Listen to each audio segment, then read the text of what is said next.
Microsoft axes for video game studios, including Hi-Fi Rush developer. This one's coming from the BBC. Hi-Fi Rush is actually really good, and they had a Zwan song, which is actually like half the Smashing Pumpkins. And I was very surprised that they put that in there, but some people are working out. That's okay. All right, so let's look at what's going on here. I heard about this today. I haven't really talked about it yet. Microsoft is shutting down 4 studios, including Tango Gameworks, the developers of BAFTA award-winning Hi-Fi Rush. The Tokyo studio is being closed alongside Texas-based Arcane Austin, and Canadian developer AlphaDog Studios. Wisconsin-based Roundhouse Games will be absorbed into Elder Scrolls Online developer ZeniMax Online Studios. I don't know who owns who. Does anybody know who owns who anymore with these game studios? Like, they're all collapsing. Like, this is why I think everybody's freaking out on Twitter all the time. Like, all these developers and journalists, they're just like freaking out because the jobs are running out, right?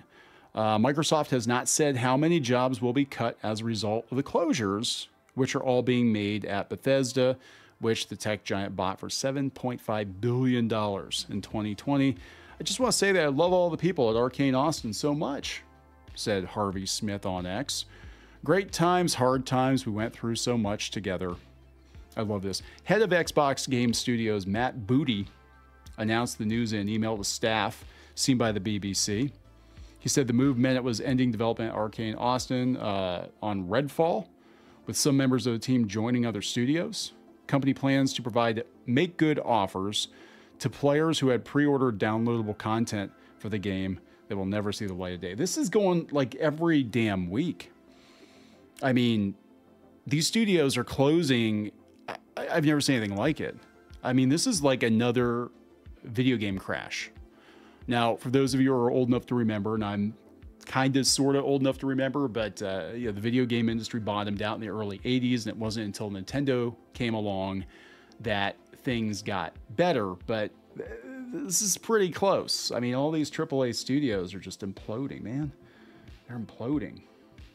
BJ says, Xbox bought up all these developers, but they even make games. Feels like they're 10 to 20 years between releases now. That's a big part of it, yeah. It's a gut stab. Hi-Fi Rush was much admired by critics when it was released in 2023. It was actually very good.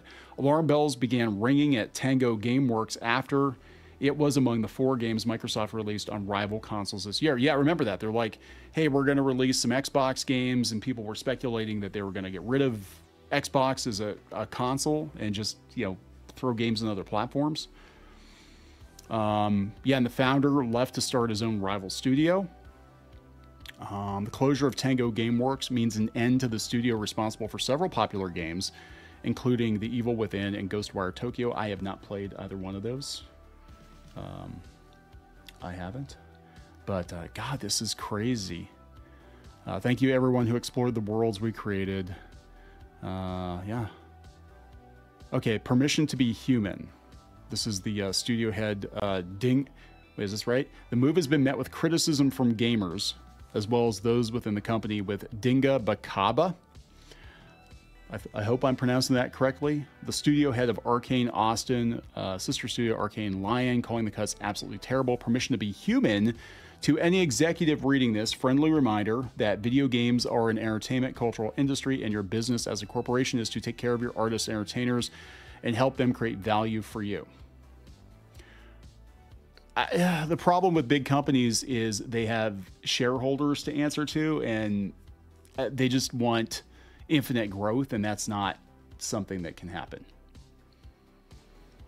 That's not something that can happen. AL says so many things are failing right now, and it feels like it's because they all made the same bad decisions. Yeah, everything is collapsing. Everything is like blowing up. It's so freaking weird.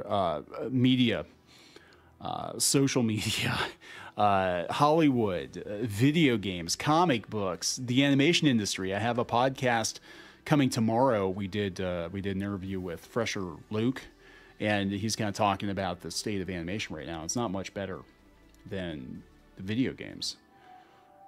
Yeah, so this isn't good. Yeah, they're buying too much. They're buying too much and they don't know what to do with it. So that is what's going on with the Hi-Fi Rush developer. What else we got here? Oh, here's some good news.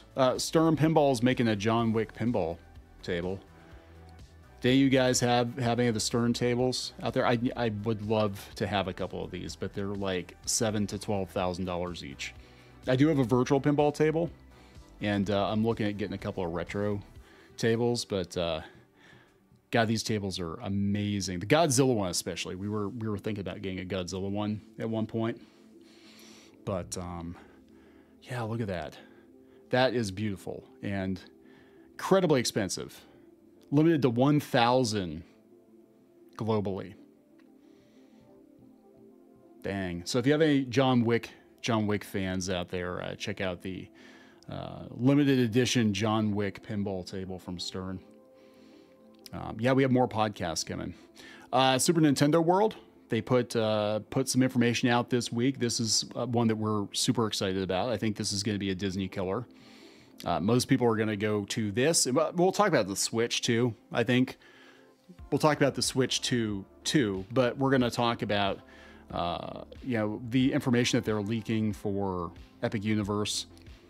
So this is a press release. We covered it on Pirates and Princesses too. They said the Super Nintendo World area opening at Universal Studios in Orlando next year will include every attraction from the existing theme parks in Hollywood and Japan, including the Donkey Kong Country coaster in the US. That's according to Universal's latest teaser. So yeah, they're going to have the Mario Kart ride, which is very cool. And we're going to have a Donkey Kong coaster, a Yoshi ride, which is like a kiddie ride. But how is Geeky Sparkles doing? She's good. She's hot. Our air conditioning broke. So, but she's doing pretty good. We did do a video on the main channel talking about everything that's going on at Kotaku right now. And, their editors losing their crap.